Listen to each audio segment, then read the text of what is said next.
One of your cats, how many cats do you have? We have two cats now. So one of them was a stray we found at my mom's house and kind of like tamed her, and then the other one we actually got him in San Diego and then brought him up here. But Mm, he's like kind of a little rascal, and he like has figured out how to open cabinets. So smart. he found something in the cabinet, and I'm just like, here, I just put it in the room for him to attack. But that's not fun anymore if you can't like pull it out of the cabinet. Yeah, well, he seems to be doing something with it now, so All hopefully that'll keep him occupied. right. Cool. So let's get started. So hi, Brittany. Hi, Kristen. We have had two podcasts. I've had two podcasts where I've had you on, and both were great. Both were also a while ago, I would say at least 2 years ago at this point. So good to have you back. So many things have happened in the meantime. So super fun to reconnect with you again. Yeah. Tell us a little bit about who you are and what you do right now. My name is Brittany Van Schravendijk. I'm a kettlebell coach. I used to compete at the professional level in kettlebell sport. So, world champion, 7-time master sport. Did that for a long time and realized after a while that it was not sustainable for me. So, in more recent years, kind of scaled back my approach with kettlebell training and really found a way to teach people kettlebells that's more accessible. So I would say that's just a brief intro into like my history as a coach. I've been coaching since 2011, Mhm. and have coached a variety of things in addition to kettlebells. So done personal training, coached group classes, gymnastic strength training, handstands, all kinds of fun stuff. And these days, part of the reason you asked me on is that I take more of a like minimal approach, or after having overtrained many times, having lost my period for many years. I've found a way to train now that's a lot more sustainable for me. And I think it's something that is important for other people to know about too, that, there's a perception out there of needing to train a ton, that more is more, needing to suffer. And I think those things, aren't true, especially if you're just looking to find a balanced approach to health and fitness in general. Yes, this really is the main reason why I wanted to have you on because your approach has totally changed, and we have kind of a similar past when it comes to training, like overtraining, because we love it. That's part of the reason why we just love it and we just can't sometimes stop ourselves. And that's why we got in this trouble, called Exactly. AJ and losing a period and hormonal issues and all that. And now we're on the other side. So for you, multiple times world champion in kettlebell training, of course, that required a lot of training. Can you tell us a little bit about what did your training look like back then when you were at your peak as far as like workout volume, training volume? Yeah, when I was training for kettlebell sport, I was training a specific program for kettlebell sport was 3 to 4 times a week. And then I would usually do other things on off days. I would go on a run, or I would train handstands, or I would do some other strength training. So I was training 5 to 6 days a week, at least 2 hours every time. So it was like somewhere between 2 and 4 hours, probably 5 or 6 days a week. So I was spending a lot of time training. Of course, like as a personal trainer, you spend a lot of time in a gym. So it was easy for me to, do some here, do some there. Mm. But I was really just working out was like my entire life. And even after I stopped competing in kettlebell sport, I still continue to do, like, I started doing gymnastic strength training, and that kind of spiraled into doing that, 4 to 5 days a week for hours, which is slow training. So there's breaks, but it still was like, it's very demanding on your body. Mhm. So again, it was like I just kind of shifted from like modality, kettlebell sport training, and then shifted on to doing gymnastic strength stuff and just taking it kind of, well, not kind of taking it too far. Yeah. And you also got down to a really low body fat percentage at one point, right?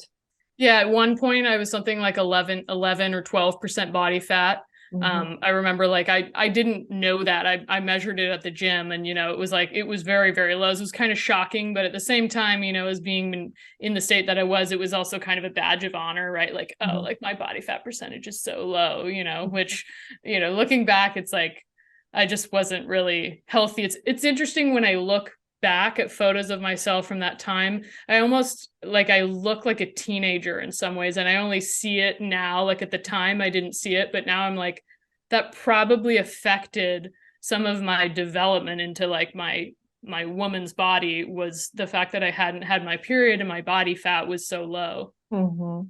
Yeah, definitely. But you're right. It is like a badge of honor sometimes.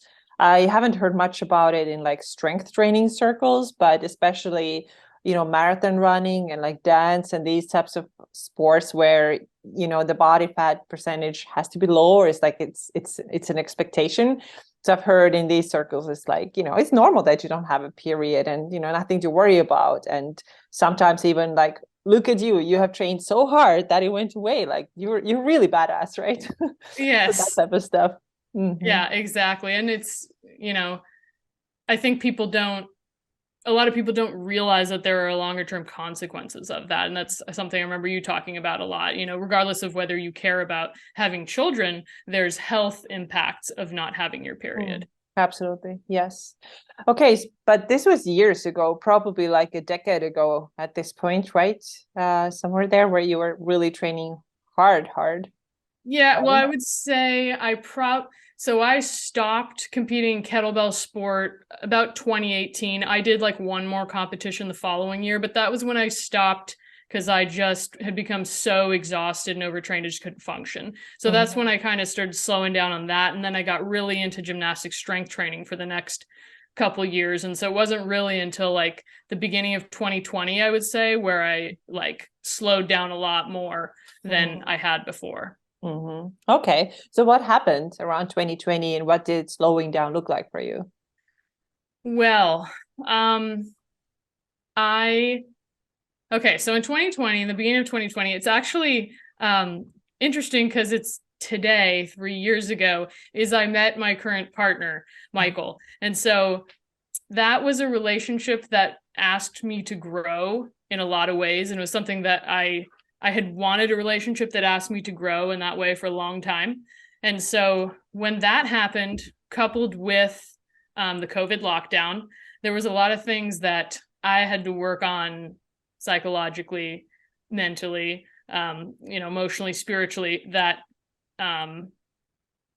it was a really challenging time for me. And so during that time, I began to realize that exercise is something that I've used for a long time to avoid myself and to avoid the things about myself that I didn't want to see or I didn't really want to be honest about. Mm-hmm. So I realized that I had to scale back from that if I wanted to face those things. And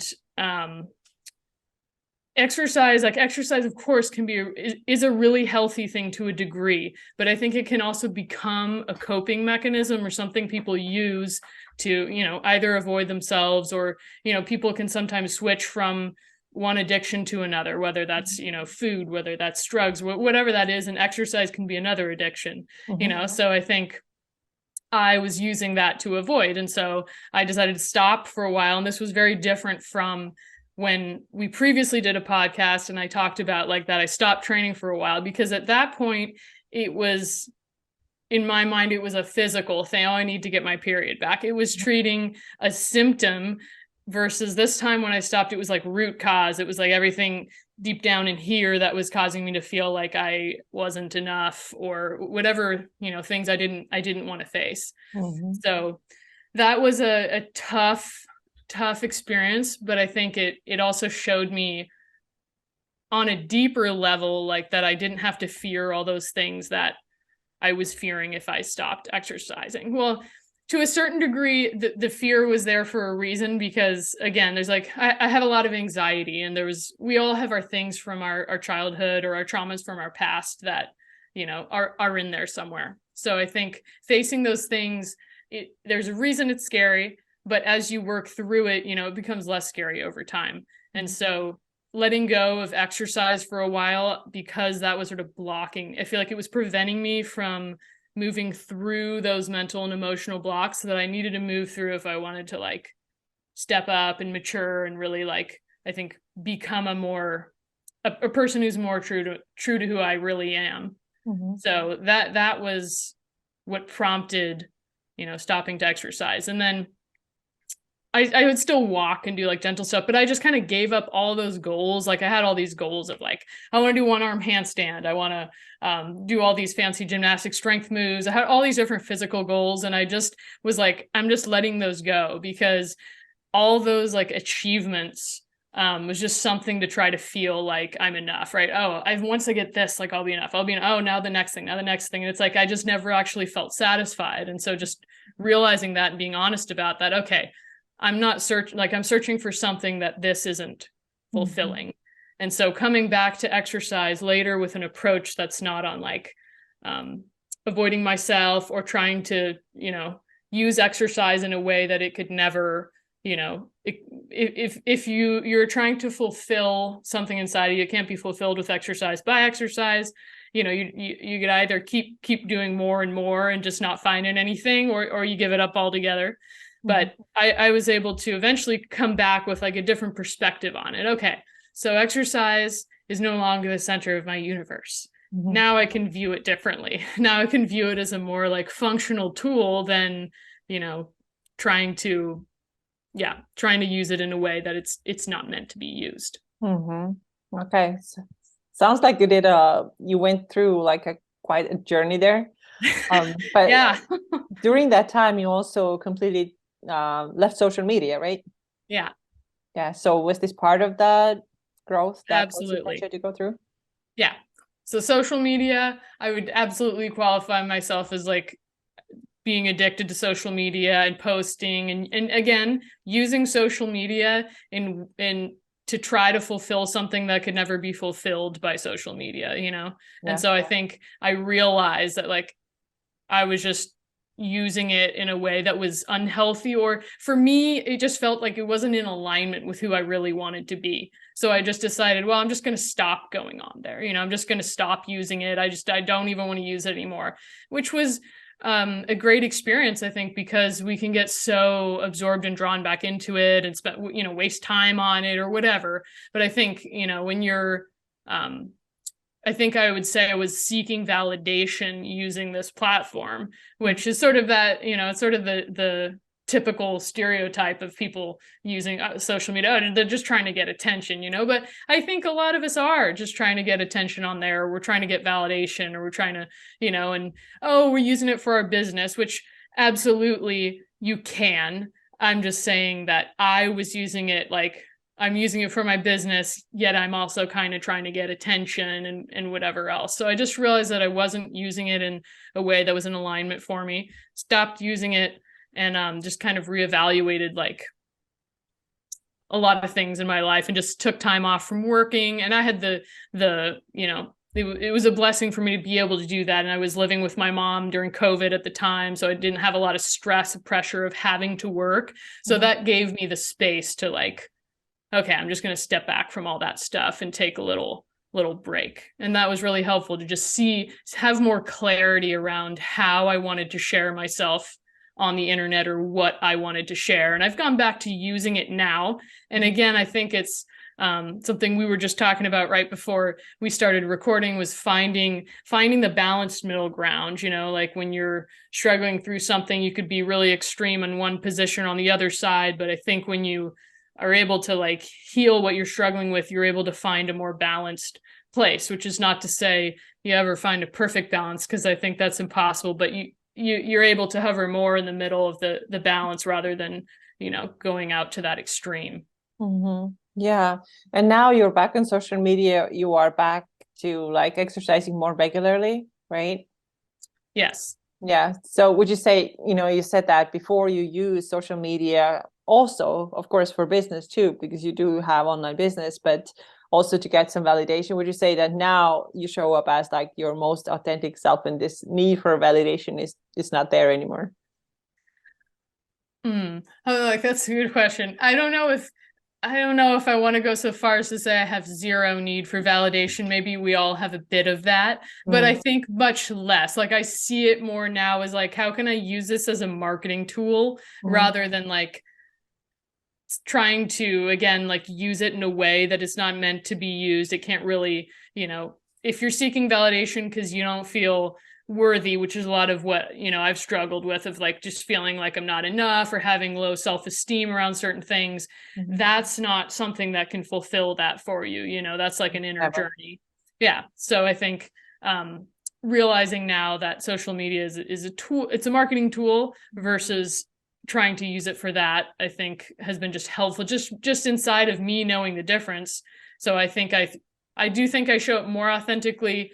That being said, I also don't desire to share as much of my life on it as I used to, because it's like, for what, like, I think I'd rather use it more as a targeted approach to try to speak to whoever's watching and try to address what they need rather than making it about me. Yeah. But on the other hand, people like to see your life. That's what I've learned.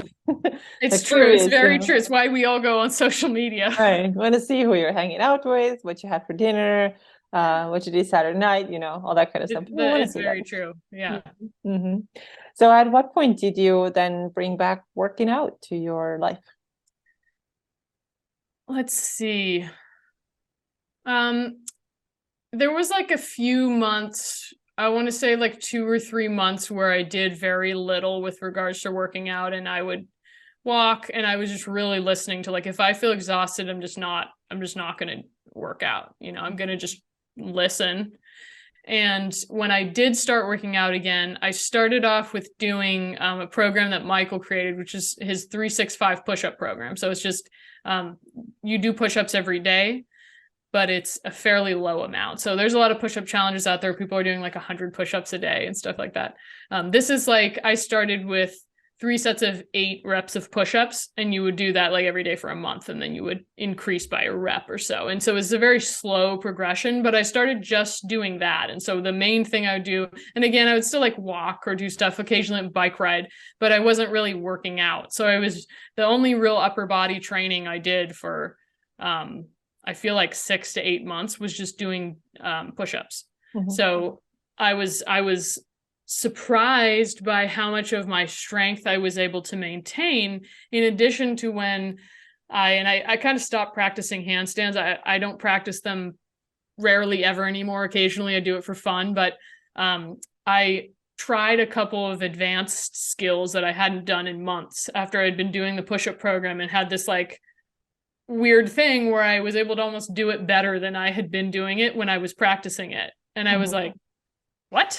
Yeah. I was like, which I have to add an important piece to that was starting to do pelvic tilts to get more engaged with like my lower abs. Because Michael was the only person who seemed to realize when he watched me do handstands, which he does, he's not a handstand coach or anything like that, just degree in kinesiology, spent a lot of time in the fitness world and in gyms and doing movement. He just like watched me. I was like, you're not really using your lower abs, which nobody I had worked with on handstands before had ever, like, either they didn't notice it or they never said anything. And so that was like a disconnect that just by doing like pelvic tilts, I started getting in tune with. So that, coupled with the push-ups, I was suddenly able to like do this advanced skill better than I had been able to do it before. And so that showed me like, wow, I can, number one, get a lot of strength just from doing push-ups. And number two, the fact that I wasn't doing other stuff and the amount of push-ups I was doing was,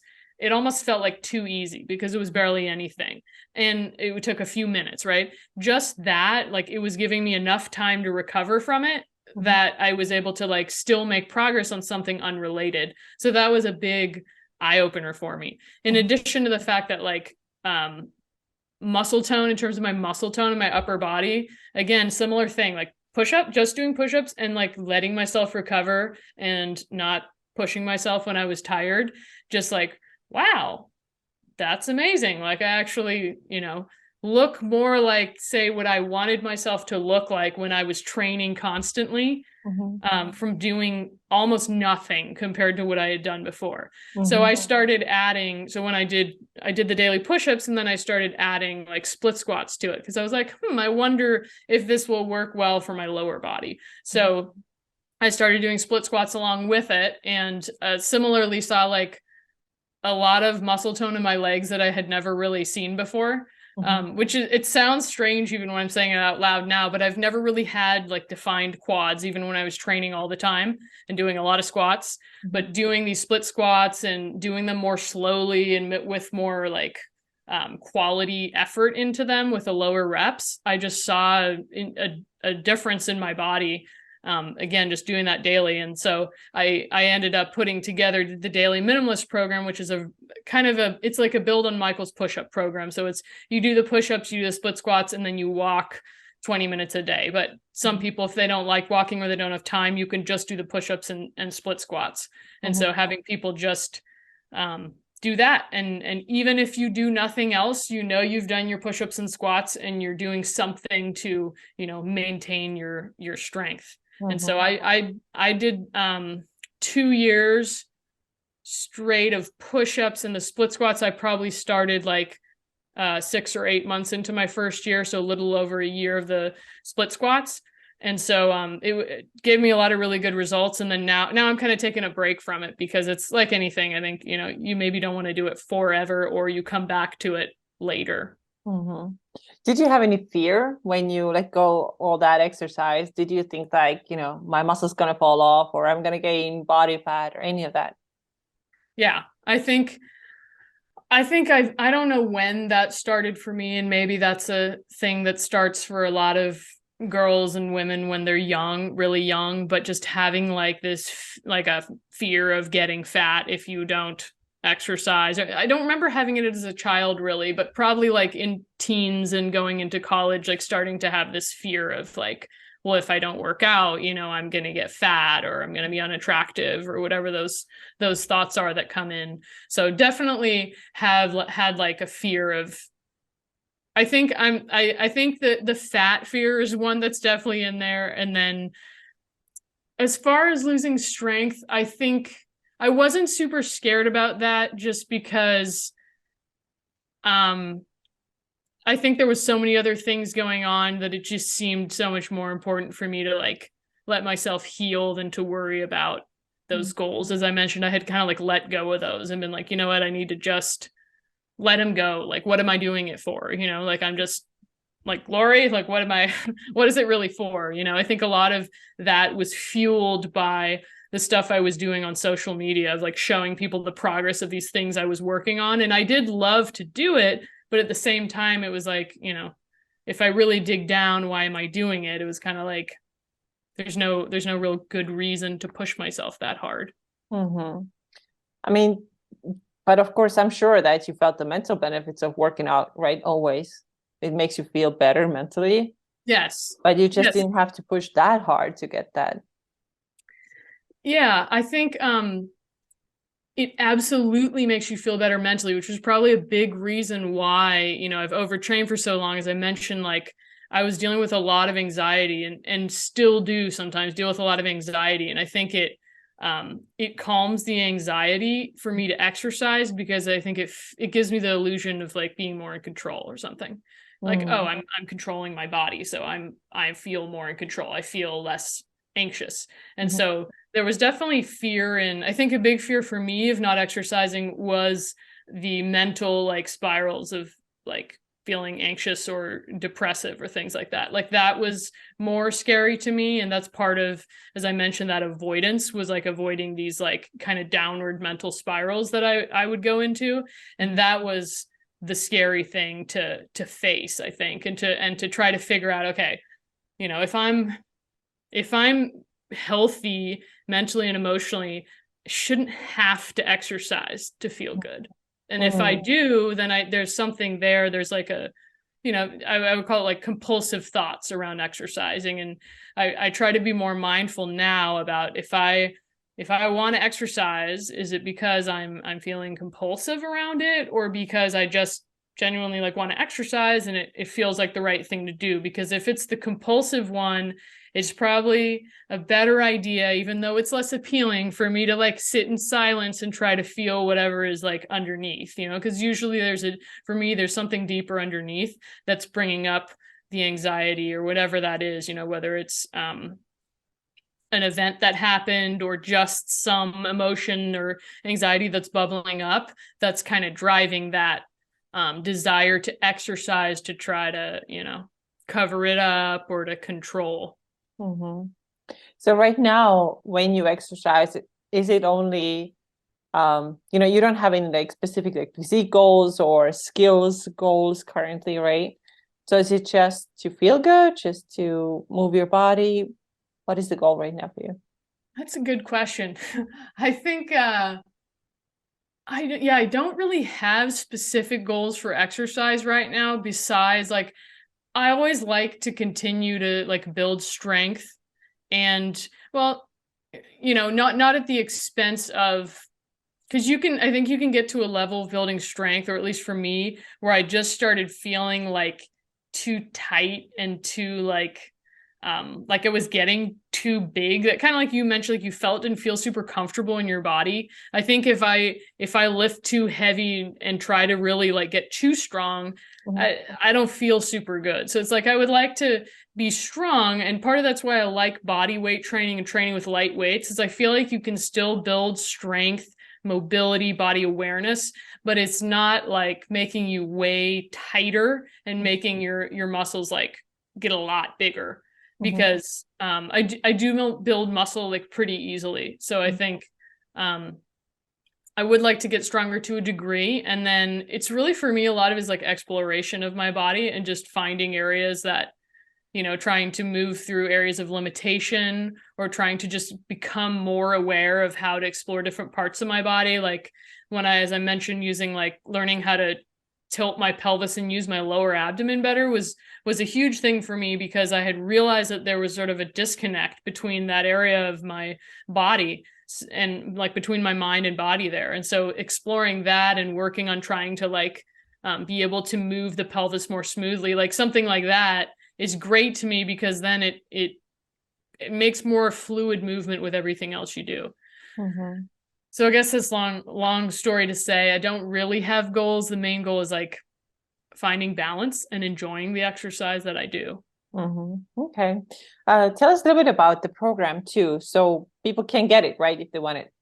The minimalist program. So it's just a PDF you can get on my website, and then there's a Facebook group for I like post stuff on there, like some people like to do different like squat and push-up variations, so that's a possibility too. So I'll post some different variations on there people can do, and like educational stuff, and just a place for people to connect within the community of everyone who's doing their daily minimalist. But do you feel, you said you got really good results from training this way. Do you think it's partly also because you just had so much training history, so much muscle memory, like you're an athlete? Do you think that was one of the reasons too, why you got so good results? It's a good question because a lot of people ask me that question. They're like, well, don't you think that you build strength from this and this and this, And I'm like, yes, absolutely. I would never deny that my strength was built over time. So I can't really separate, the fact that I did, strength training in high school, I did kettlebells throughout college, and all that stuff impacts it, of course. And I actually think that somebody who's less trained would get even more benefit from the program because the amount of stimulus they need is less to see the results. Like, for example, if somebody they're not able to do a full push-up yet, I think this program is an excellent way to like build up to full push-ups and beyond, because you don't need that much stimulus. It can be modified to incline push-ups or knee push-ups, and just doing the regular practice, just like those little doses, but not enough for you to get like really, really sore or not be able to recover, is a great way to like, grease the groove and just improve your strength and the neural patterning of the movement. So I think that, you can get really great benefit. You don't have to be trained at all. I actually think it might be harder to make more progress if you're already trained, because if your push-ups are already, higher and trying to push your max push-ups or something like that, that's harder in some ways, I think, to go from 0 to like 5 push-ups. How often do you hear the question, but is this enough? Oh, I feel like people are just always talking about that, which Yeah. it's interesting because, so as I mentioned, Michael and I, we started a business which is called Kettlebell Solo. So it's kettlebell training that's also very minimalist, and really our mission is to help people learn that there's sustainable gain without the pain, because people think that you have to suffer in order to get results. And that's something I learned, as I mentioned, over the last 3 years. When I started training again, I started doing the push-ups and the split squats, which was just kind of daily maintenance. I wasn't getting sore from that. And then I started learning about Kettlebell Solo, which is a program that Michael developed, and it's with one light kettlebell. And it's a great program. There's a lot of time under tension, like slow movements. There's a lot of like movements where you're holding, like isometrics, where you're holding a position for a long time while you're moving the bell. And it's a great program. I started doing it, and I honestly was skeptical at first. I was like the person being like, I don't think this is enough, but I started doing it and feeling like it was improving my leg strength for like, biking up hills. Like I could just feel that I was stronger, and I was using like a 15-pound kettlebell, which I used to compete with like two 53-pound kettlebells. So I was like, I was kind of shocked by the fact that I was feeling benefits from this. And similar to what I mentioned before, that when I looked at my body, I felt better, and I felt like I liked the way that I look more while I was doing less than I ever had when I was training 5 or 6 days a week. It was like, I was able to recover. My body wasn't so like bloated. Like I was like inflamed from how much I was training. And just by doing less, and I think especially as a woman, we know that like training really intensely or high volume or all the time generally doesn't bode well for your hormones. So I think like that minimum effective dose is important. And if you can like take a leap of faith and try it, it could be this really amazing discovery that you realize, wow, I really don't have to do half as much as I thought I did. And that was like so relieving and powerful to learn. And I also understand why we always think it's not enough, because all the messaging out there, not just in the fitness world, in our world at large, is more, more, more. Like if you have to do more to be enough. And so it's understandable that we on the daily like get brainwashed that we're not enough and we need to do more. And I think it's interesting to, Michael and I were actually talking about this today, about like how to talk to people when they have that question, right? If they're like, I'm just not sure it's enough. We recently got an email from somebody who, oh, I love Kettlebell Solo. I think the classes are great for, maintaining my strength and core. I just don't think it's enough. Like I want to lose weight. I don't think it's enough. And it's like, it's hard to know exactly how to speak to that person, because somebody may just not want to try something different, or they just don't want to take the time to see if it works, because they've just been told over and over that more calories burned is better. When I mean, there's still, who knows how many women are still out there doing cardio every day, trying to burn more calories, versus like, hey, you really don't need to work out all that much. And like a little bit is better, because if it's not sustainable, you're not going to keep doing it long term. And I think that's the big thing that we're trying to teach people through like the Daily Minimalist and Kettlebell Solo, is like, if you do just the right amount, you'll be able to keep doing it long term. If you do it twice a week, but you keep doing it for 5 years and 10 years and 20 years, like that's when you see the results, but people want that like quick fix. So it's getting people to view it like in, what was it? Michael said something earlier about it's not by the clock, it's by the calendar. So it's like, it's not by, I got so many minutes of exercise and I burned so many calories. It's like each calendar year, like how many workouts are you logging consistently over time, without injury, without pain, enjoying your workouts and wanting to continue to move forward. Yeah. It is a good point. You don't very likely need more. I mean, most people, we're not talking about those who are not doing anything at all, but there are so many people, women, who are just pushing harder and harder. And actually, just my most recent episode I talked about this may not be the answer. When it comes to diet, it's the same thing. Sometimes people believe that, they start fasting and somebody told them that they have to do this for 16 hours. And now they're worried because they did 15 and a half and like, I don't feel good enough, I didn't do right enough. That's why the weight is not moving. But what if this is just too extreme? Your body is resisting. What if this is the case? And the same thing with working out too. More is not better. It really isn't, even though And it's I the think, message. I mean, I really do believe that, of course, this is me coming from my own lens, but the overtraining and the like always needing to do more, that it stems from like a fundamental internal belief that is preventing you from like seeing reality fully, that like you're not enough, or you need to be better, or you're not good enough as you are. And I think that principle that comes from maybe in part they use that in like the body positivity movement, but that like you're perfect as you are, which is true. You are perfect as you are, and you are worthy just as you are, and changing your body doesn't change your worth.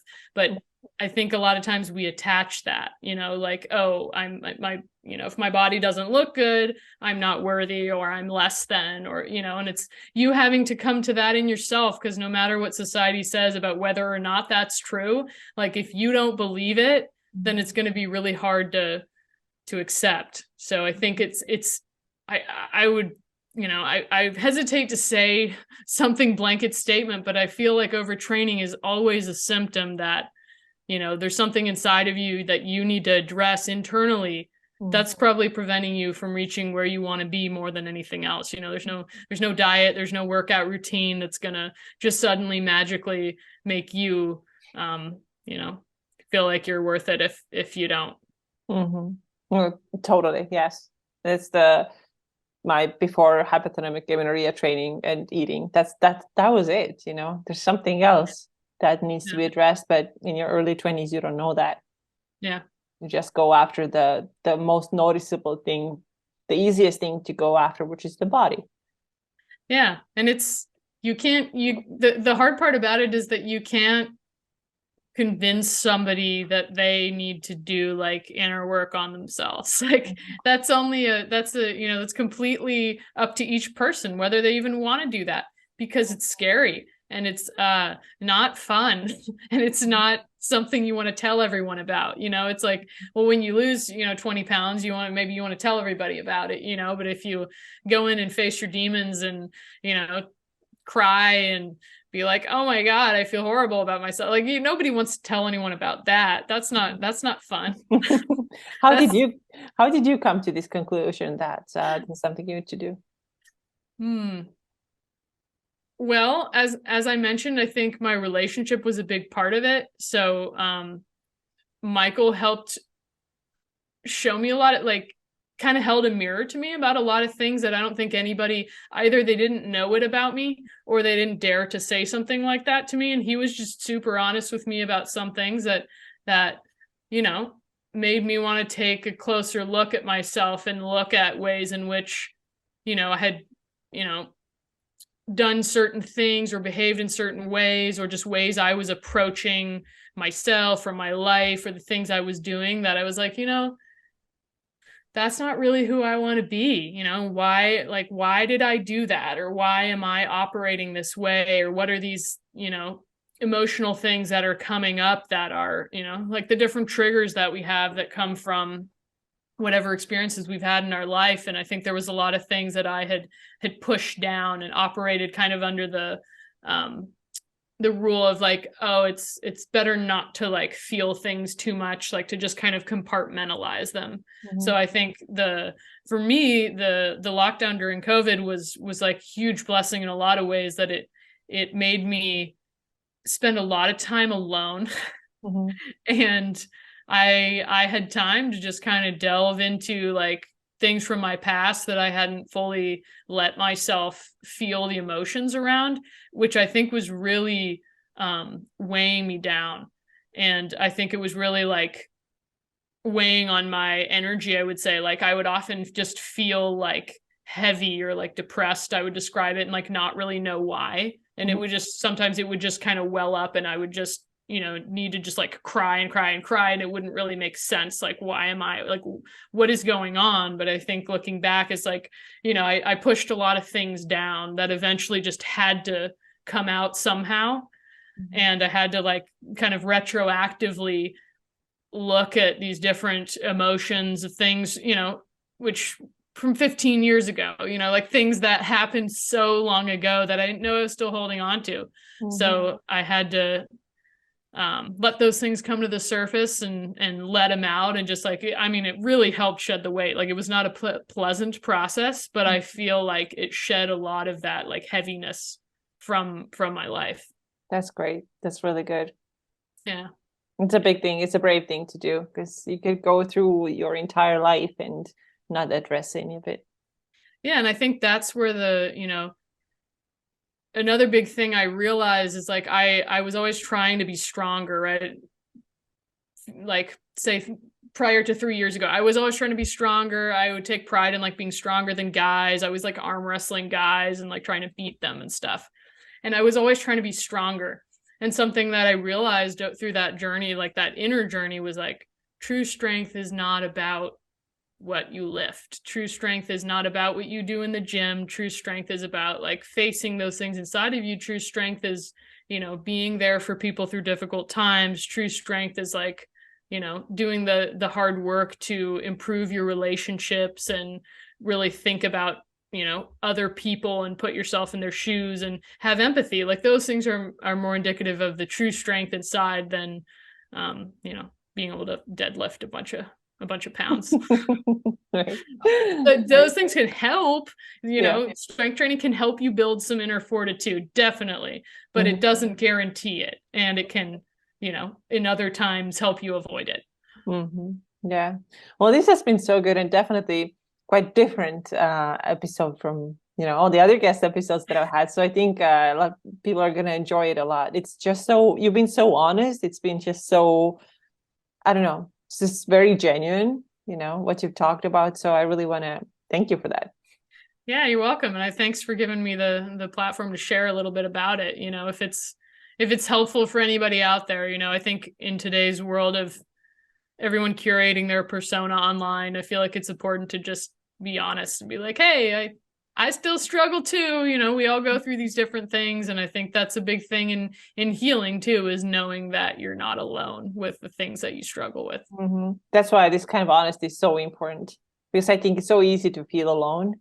Like, oh, I'm the only weirdo here, and the person with all these issues, and everybody else, put their like highlight reels on Instagram. It's easy to feel alone. Actually, I just finished the book, Own Your Past. What is it called? Own Your Past, Create Your Future, or something like that. Own Your Past. That's definitely the first half of it. And then he talks about how lonely we actually are. And part of it is because, the social media, and we have lost these in-person relationships. And then the questions that he had, honestly, they were really eye-opening. They were like, do you have a person you can call at 3 a.m. to come watch your kids, right? Like something like that, or like a lot of little things. And I'm noticing in myself too that that would be a big trouble. What would I do? Because everything is online. It's just